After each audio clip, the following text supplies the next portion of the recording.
कौमें किस लिए तबाह होती हैं? कौमें इसलिए तबाह होती हैं कि वो अपने मयारात मुख्तलिफ कर देते हैं एहतसाब के, वो जवाबदेही के मयारात मुख्तलिफ कर देते हैं। सब्सक्राइब करें और बेल दबाएं ताकि कोई खबर रह न जाए। एक बड़ा सवाल जो कि बैरिस्टर फरोग नसीम ने उठा दिया है, उन्होंने कहा है कि जज जवाब दे नहीं तो मैं और वज़ीर आज़म असासों से मुतालिक जवाब दे क्यों हूँ? मेरे ख्याल में कि ये एक बुनियादी सवाल है। किसी को भी एहतसाब से बालातर नहीं होना चाहिए। अगर कोई अपने आप को समझता है कि हमारा इंटरनल सिस्टम करेगा या कोई और तरीक़ाकार होगा, जजेस का, सहाफ़ियों का, जर्नलों का, सबका कोई भी हो, एहतसाब के दायरे में होना चाहिए और एहतसाब करने वाला इदारा एक ही होना चाहिए और किसी दबाव से वो बाहर होना चाहिए। ऐसा नैब का जो चेयरमैन है, ऐसा नैब का चेयरमैन भी नहीं होना चाहिए।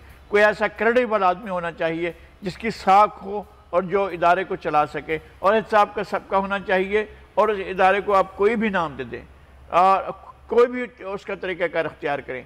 अगर खुदा न खास्ता जुडिशरी में ऐसे लोग हों जिनके ऊपर कोई उंगली उठाए, जिनके पास लोग अपनी निजी महफिलों में बैठकर बात करें, जिनके किस्से कहानियाँ सुनाए जा रहे हों, आप बाहर जलकर बैठें जहाँ लोग बैठे होते हैं, मुख्तलिफ क्लबों में बैठकर बात कर रहे होते हैं, प्रेस क्लबों में बैठकर बात कर रहे होते हैं, जहाँ मुख्तलिफ कचहरियों में बैठकर बात कर रहे हैं, तो लोग किस तरह से बात करें। यानी ख़ास तौर पर जुडिशरी की दो तीन शख्सियात के बारे में बहुत बातें होती हैं। इफ्तिखार चौधरी साहब के बारे में नाम लेता हूँ मैं, इफ्तिखार चौधरी साहब के बारे में हज़ारों बातें होती हैं, हज़ारों किस्से ऐसे हैं, उनके बेटे के बारे में बातें होती हैं, साकिब निसार साहब के बारे में बातें होती हैं, और उनके बारे में इतने किस्से हैं कि अगर उनकी किताब लिखी जाए तो पूरी किताब बन सकती है। इसी तरह से और मुख्तलिफ, यानी वो तो हमें मालूम था कि जो कि जस्टिस मुनीर थे या जस्टिस अनवरुल हक थे, मौलवी मुश्ताक थे, इस तरह के जो जजेस के नाम पर, अदलिया के नाम पर जो मलामत हैं, ऐसे अगर कोई और किरदार शामिल हो जाए तो मेरा ख्याल है कि एहतसाब का अमल तो बिल्कुल होना चाहिए। और ये जिसने भी कहा है, चाहे वो कहा है जस्टिस फरोग नसीम हूँ, असद उमर साहब हूँ, कोई भी हूँ, वो अगर ट्रेजरी बेंच में हूँ, वो अपोजिशन में हूँ, जो भी हो, उनका हिसाब। लेकिन इसका मतलब ये नहीं है कि मौजूदा हुकूमत का या साबका हुकूमत का किसी का एहतसाब नहीं होना चाहिए। एहतसाब हो, ड्रामा ना हो, मजाक ना हो। सब टेक्निकलिटीज़ या तरीक़ाकार की हम अभी बात नहीं कर रहे हैं, हम इसको अलग कर देते हैं। बात यहाँ पर ये है, ये कहा जा रहा है कि जो आर्टिकल है 184/3 वो जजेस तक महदूद है, उनकी फैमिलीज तक महदूद नहीं है। कि मतलब अब इसमें ये बात समझने की है कि क्या अगर मैं जस्टिस काजी फायज़ ईसा की बात नहीं कर रही, मैं फॉर एग्जांपल एक बात कह रही हूँ, अगर कोई जज है और उसके बच्चे या उसकी फैमिली किसी भी तरह की रॉन्ग डूइंग में मुलव्वस है या फिर उनके कुछ सासें जो कि बियॉन्ड मीन्स है, तो क्या उनका एहतसाब नहीं हो सकता? तो उनका हो सकता है, क्यों नहीं हो सकता है। मैं ये नहीं कह रहा हूँ, मैं तो कह रहा हूँ कि जज साहबान भी ये किसी को तासुर उनकी तरफ से अगर ये जाए कि हम एहतसाब से मावरा हैं, हमारा कोई एहतसाब हो ही नहीं सकता, कोई कर ही नहीं सकता है, तो मेरे ख्याल में ये तासुर ठीक नहीं है। और ये जो मुकाबला कर रहे हैं ना फरोग नसीम साहब और असद उमर साहब, ये कौन सा एहतसाब की चक्की में आए हैं? इन्होंने कौन सा एहतसाब सहा है? इन्होंने जितनी अपनी हुकूमत पर तबाहियाँ पड़ी और इनके दौर में जितना हुकूमत के जितना करप्शन के किस्से आए हुए हैं, एक एक गांव से, एक एक शहर से, एक एक बस्ती से करप्शन हुई है, और वो करप्शन इनके लोगों ने की है। लगारी साहब, मुझे जो बात मैं आपसे समझना चाह रही हूँ वो ये समझना चाह रही हूँ कि बिल्कुल उन्होंने ठीक कहा है कि जज जवाब दे नहीं है तो फिर मैं और वज़ीर आज़म सासों से मुतालिक क्यों हूँ।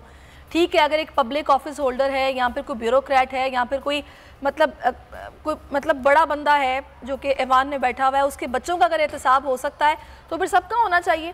जज की अगर बात की जाए तो सर वो तो बिल्कुल एक हटके मामला है ना, उनका तो फिर उनकी जिम्मेदारी ज़्यादा है तो अकाउंटेबिलिटी भी फिर ज़्यादा बनती है। उनकी फैमिली अगर इस लिहाज से अगर उसको इन्वॉल्व किया जा रहा है या फिर कोई इस तरह का इल्ज़ाम है तो उनको ट्रेल देनी चाहिए। इसमें क्या मुज़ायका है? बिल्कुल क्यों उन्होंने FBI को फिर सेटिस्फाई नहीं किया, या वो कह रहे हैं कि नाकाम रही हैं साथ से बता नहीं, ये तो उनका इल्ज़ाम है ना, तो बनाएं आप जो भी बनाना है केस, ये तो कोई बात ना हुई। फ़र्ज़ करें अल्लाह ना करे ये एक सिनारियो है, कोई जज साहब कत्ल कर देते हैं तो क्या कोई केस नहीं बनेगा? बनेगा। किसी को गोली मार देते हैं, केस नहीं बनेगा क्या? बनेगा, चाहे वो किसी भी सतह पर हो। अगर कोई भी केस बनता है, अगर कोई किसी की भी कोई रॉन्ग डूइंग साबित होती है या बड़ा एक ऐसा केस बनता है जिसमें कोई और रास्ता नहीं बनता है, तो फिर अब क्या किया जाएगा? लेकिन अगर कौमें किस लिए तबाह होती हैं? कौमें इसलिए तबाह होती हैं कि वो अपने मयारात मुख्तलिफ कर देते हैं एहतसाब के, वो जवाबदेही के मयारात मुख्तलिफ कर देते हैं। इस शख्स को कहते हैं कि तुम खलीफा जो चाहे करे। मैं आपको, अगर मैंने पहले भी इस बात का अर्ज किया था, अगर खुलफा की दास्तानें सुनाना शुरू कर दूं कि वो क्या करते रहे हैं, चाहे वो किसी भी दौर के खलीफा हों, उनने क्या किया है हुजूर की ज़िंदगी में, हुजूर के बाद जो खुलफा थे वो उनके लिए मेरी जान कुर्बान, और उन्होंने जो है वो एक ऐसा मिसाली मुआशरा कायम किया। फिर क्या किया खिलाफत बनु उमैया में, क्या हुआ खिलाफत बनु अब्बास में, फिर क्या हुआ तुर्कान उस्मान ने क्या किया, फिर क्या हुआ खिलाफत बनु फातिमा में। एक ही खलीफे के बारे में बैठकर किससे सुने, आपको पता चलेगा। और जब इनके बाद ये जो यजीद बिन मुआविया हैं, उनके बारे में क्या किस्सा होगा। उसके बाद फिर जिसने इक़्तिदार पर कब्ज़ा किया जो है मरवान बिन अल हकम, उसने क्या किया। फिर अब्दुल मलिक बिन मरवान ने क्या किया, फिर वलीद बिन अब्दुल मलिक ने क्या किया, फिर सुलेमान बिन अब्दुल मलिक ने क्या किया। फिर चलते चलते हैं एक एक के बारे में किस्से अगर मशहूर हैं तो ज़ाहिर है वो अपने आप के हिसाब से मुबर्रा हिसाब से, उस वक्त तक तो कोई सिस्टम भी नहीं इस्ताब्लिश हुआ था, उस वक्त तक तो कोई इमाम भी नहीं आते। इमाम अबू हनीफा भी बाद में पैदा हुए हैं। और उसके बाद खिलाफत बनु अब्बास में क्या क्या होता रहा है। हम ये नहीं कहते हैं खिलाफत अगर है, खिलाफत राशिदा ही है। खिलाफत राशिदा के बाद जो लोग हैं उनके बारे में अगर कोई तारीख़ कुछ लिखती है, तारीख़ के कोई वाक़यात आते हैं तो हम उनको डिफेंड नहीं करेंगे। लेकिन इसी तरह से क्या हम अपने दौर के लोगों को डिफेंड कर लें, उनको कह देंगे नहीं जनाब आपको छुट्टी है क्योंकि आप आला मनसब पर हैं। बात तो उन्होंने कही है ना कि अगर ये कह देना कि जी मेरा ताल्लुक किसी अमीर फैमिली से है तो ये तो काफ़ी नहीं है ना। जाहिर सी बात है आपको ट्रेल देनी पड़ेगी।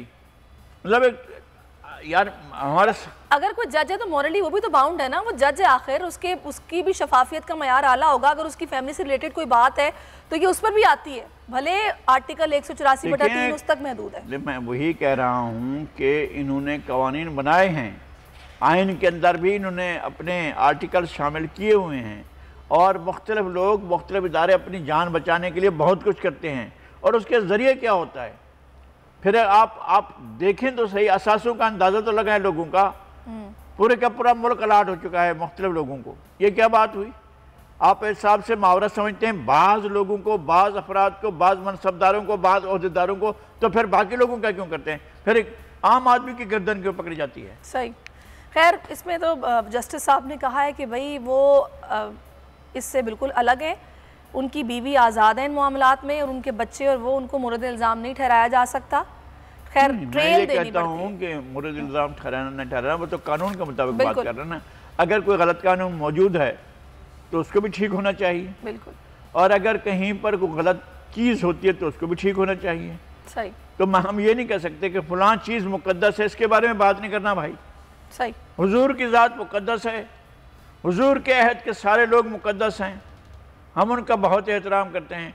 लेकिन हुजूर के अहद के बाद के लोग जो हैं, अगर उनसे कोई गलतियां हुई हैं तो हम उनसे भी सवाल करेंगे, और अगर हमारे दौर में लोग गलत करेंगे तो उसका भी सवाल करेंगे। बिल्कुल, सवाल तो होगा और जवाब भी देना पड़ेगा। आगे बढ़ते हैं लगारी साहब, पीपल्स पार्टी से सियासी क़ुव्वत का मुजाहरा कर रही है। आज जो ये पंडाल सजाया गया है और जिस तरीके से बिलावल यहाँ पर पहुँचे हैं और पंजाब साइड पर जाकर कुछ वो हलचल दिखा रहे हैं, आप इसको किस तरह से देख रहे हैं और ये क्या इंतखाबात की तैयारी हो रही है। मेरे ख्याल है कि एक अच्छा साइन है, और सियासी क़ुव्वतों को इसी तरह से जाकर मुख्तलिफ अपने मकामात पर जाकर करना चाहिए। सियासी एक्टिविटी मैं समझता हूँ तमाम एक्टिविटीज़ से ज़्यादा अहम सियासी एक्टिविटी है, और उसके साथ साथ और भी इंटरटेनमेंट की एक्टिविटी भी होनी चाहिए। इधर ये जलसा हो रहा है, इससे दूसरे स्टेडियम में या दूसरी जगह पर बहुत बड़े पंडाल में, वहाँ पर अगर जो है कोई और परफॉर्म कर रहा हो, कोई परफॉर्मर परफॉर्म कर, वो भी बहुत अच्छी बात है। इंटरटेन कर रहा हो तो वो भी बहुत अच्छी बात है। अगर कोई एक फनकार अपने फ़न का मुजाहरा करो वो भी बहुत अच्छी बात है। अगर कोई वहाँ अखाड़ा हो और पहलवान की कुश्ती हो रही हो तो वो भी बहुत अच्छी बात है। अगर क्रिकेट ग्राउंड है, क्रिकेट हो रही है तो भी अच्छी बात है। चीज़ें होनी चाहिए जो कौम को बनाएं। सिर्फ एक चीज़ पर तवज्जो नहीं होनी चाहिए कि दहशतगर्दी कितना फ़रोग पा रही है, और हमें इसको देखना चाहिए कि हमने इस चीज़ को, इन तमाम चीज़ों को अलाउ करना है और दहशतगर्दी को ख़त्म करना है, इंतहा पसंदी को ख़त्म। बिल्कुल बिल्कुल। लेकिन लगारी साहब आपको यहाँ पर क्या समझ आ रही है, PDM जो है वो एक अलग अपना उनका स्टांस है, यहाँ बिलावल अकेले निकले हैं, अब इंतखाबात की तैयारी भी इसको कहा जा रहा है। फिर वही बातें हैं, हुकूमत को तनकीद का निशाना, इन्हें घर भेजेंगे, इनको मुंह छुपाने का मौका नहीं मिलेगा। लेकिन पंजाब साइड पर इन्हें बहुत मेहनत करने की ज़रूरत है। जो उस तरह सिंध में जाहिर सी बात है ये लोग, इनका असर रसूख भी है, इनकी अपनी हुकूमत भी है, इनका वोट बैंक भी है, पंजाब में उस तरीके से क्यों नहीं नजर आता? पंजाब में वोट बैंक रहा है ना। पंजाब में 10 साल पहले ये मुंतखब हुए थे और वहाँ जीत कर आए थे। अब वो बात और नहीं है ना। अब वो बात ऐसे नहीं है कि वो है ही नहीं। इन्होंने को वो पंजाब में जाकर काम किया जिसकी वजह से लोग नाराज़ हैं। उन्हें अगर नाराज़ होना चाहिए तो सिंध के लोगों को होना चाहिए।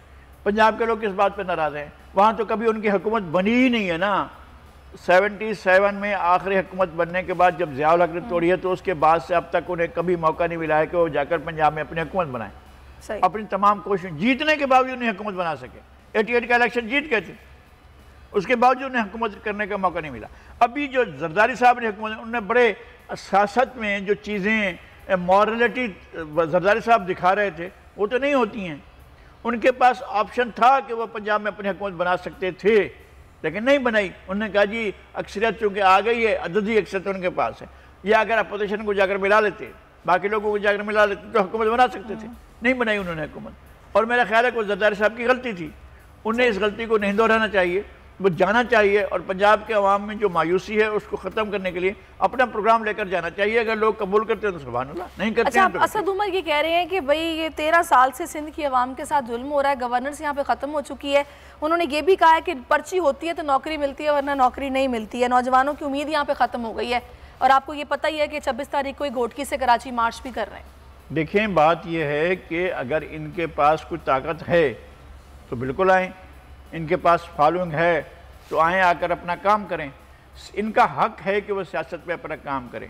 लेकिन मैं ये बता रहा हूँ आपको कि घोटकी से लेकर ठट्ठा तक ये किसी जगह पर काउंसलर भी नहीं कामयाब करा सकते। इस वक्त ये पोजीशन है। पीटीआई के पास कोई सीट नहीं है।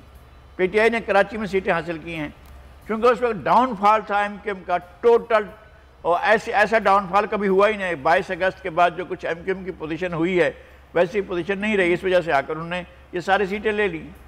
लेकिन बहुत सी चीज़ें जिस तरह से मैनेज होती हैं ना, वो चीज़ें अब हम इस उम्र में पिछले 50 साल की हर कार्रवाई, 50 साल से ज़्यादा अरसे की सारी कार्रवाई, हमने अयूब खान का दौर देखा, याह्या खान का दौर देखा, भुट्टो साहब का दौर देखा, ज़िया उल हक का दौर देखा, हमने सारे अदवार देखे हैं। और इलेक्शन कैसे मैनिपुलेट होते हैं, कैसे इंजीनियर होते हैं, कैसे बनाए जाते हैं, कैसे घड़े जाते हैं, किस तरह से मुसलत किए जाते हैं, ये सारा कुछ हमने हमारी आंखों के सामने हुआ, एक एक चीज़। लेकिन देखें गायरी साहब, गवर्नेंस तो सबके सामने है ना। मुझे बताएं कराची में सड़कों की क्या हालत है? अंदरूनी सिंध में थर में जाके आप देखें, इस साल भी इतने बच्चों की वहाँ पर डेथ हुई है। देखिए आप यहाँ स्टूडियो में बैठे हैं, अगर आपको चलना है तो फिर चलकर सिंध में जाकर देखें सूरत हाल क्या है। वही थर जहाँ पर आपको एक जगह से 9 कोट से लेकर आपको नगर पार्क पहुँचने में पूरे के पूरे 18 घंटे लगते थे, अब वहाँ पर आप 2.5 घंटे में पहुँचती हैं। इस वक्त ये पोजीशन है। सड़कों का एक इंफ्रास्ट्रक्चर मौजूद है, आरओ प्लांट्स में पानी के वो चल रहे हैं, पानी लोगों को मिल रहा है। बड़ी आबादी को नहीं चला होगा, बहुत सी चीजें अच्छी हुई हैं। मैं कहता हूँ कि अच्छी चीजें हुई हैं, हुई होंगी, लेकिन लगारी साहब जो टीवी पर रिपोर्ट होता है जो कि नहीं होना चाहिए, आप देखें ना, अभी चीफ जस्टिस साहब गए। ये मुझे मालूम है ना कि क्या एजेंडा सहाफत होती है, क्या एजेंडा होता है एनजीओज का, क्या एजेंडा मुख्तलिफ लोगों का होता है, किस तरह से किस इलाके को टारगेट करके खबरें बढ़ाई जाती हैं। क्यों नहीं करते? राजनपुर में क्या होता है? राजनपुर में थरपारकर से बुरी हालत है, राजनपुर में लिया में और बुरी हालत है, बख्तर में और बुरी हालत है। मैं मुतमईन किसी से भी नहीं हूँ, लेकिन जिस तरह इल्ज़ाम लगाने वाले कह रहे हैं वो भी सूरत हाल नहीं है। सूरत हाल यह है कि बड़ी डेवलपमेंट हुई है, बड़ा इंफ्रास्ट्रक्चर बना है। बड़ी तबाहियों के बाद 2010 और 2011 के बारिशों और सैलाब के बाद जो तबाही आई थी पूरे सिंध में, सारा इंफ्रास्ट्रक्चर तबाह हो गया। मुर्तज़ा वहाब कह रहे हैं कि वो हकीकी तब्दीली लेकर आएंगे, तो इसका मतलब है कि आप मुतमईन हैं? नहीं, मैं किसी से मुतमईन नहीं हूँ। मैं मुतमईन आखिरी वक्त तक नहीं होता हूँ जब तक लोगों को उनके घरों पर कुछ चीज़ डिलीवर नहीं की थी। कराची के लिए उन्हें करना है। जब पीपल्स पार्टी की बदकिस्मती है कि पीपल्स पार्टी ने कराची शहर को ओनरशिप नहीं दी, कराची शहर में बैठकर उन्होंने काम नहीं करवाया। 2-3 सड़कें बनवाई, देखें आज तक लोग कहते हैं कि शारा फैसल जैसी सड़क नहीं है, हालांकि वो लोड नहीं उठा सकती है। लेकिन इसी तरह से यूनिवर्सिटी रोड है, शानदार बनी है और इन्होंने बहुत कम पैसे खर्च किए। अगर इतने ही पैसे वो हर साल खर्च करके चीज़ें बनाना शुरू कर दे तो कराची बहुत अच्छा बन सकता है। चलें, अल्लाह करे ऐसा हो। अच्छा, पीटीआई ने सिंध हुकूमत और जमात इस्लामी का मुआहिदा मुस्तरद कर दिया है। हाफिज साहब हमें मामू कोशिश कर रहे हैं, हलीम आदिल शेख की जानिब से कहा गया है, तो ये अब किसने किसको मामू बनाया है, मामू बनाया है, नहीं बनाया? उधर मुर्तज़ा वहाब भी कह रहे हैं कि मामू का ताना हमारे लिए एक और एजाज़ है, हम तो खुलूस से काम पर यकीन रखते हैं। नहीं, बात यह है कि सबको कब्जा करना है कराची पर। मैं कह रहा हूँ कब्जे की इस दौड़ में सबसे पीछे कौन होंगे? ये पीटीआई सबसे पीछे होगी और फिर पीएसपी जो आज कर रही है वो पीछे होगी। कल भी जब भी इलेक्शन होगी लोग कह रहे थे कि जनाब मुस्तफ़ा कमाल आएंगे साफ कर देंगे। मुस्तफ़ा कमाल मैंने कहा था कि एक सीट भी नहीं लेंगे, नहीं ली उन्होंने से एक सीट। लेकिन मेरा उनके साथ दुश्मनी नहीं है, मैं तमाम सियासी लोगों का एहतराम करता हूँ, दिल से एहतराम करता हूँ, लेकिन इस तरह नहीं होता है। सब्सक्राइब करें और बेल दबाएं ताकि कोई खबर रह न जाए।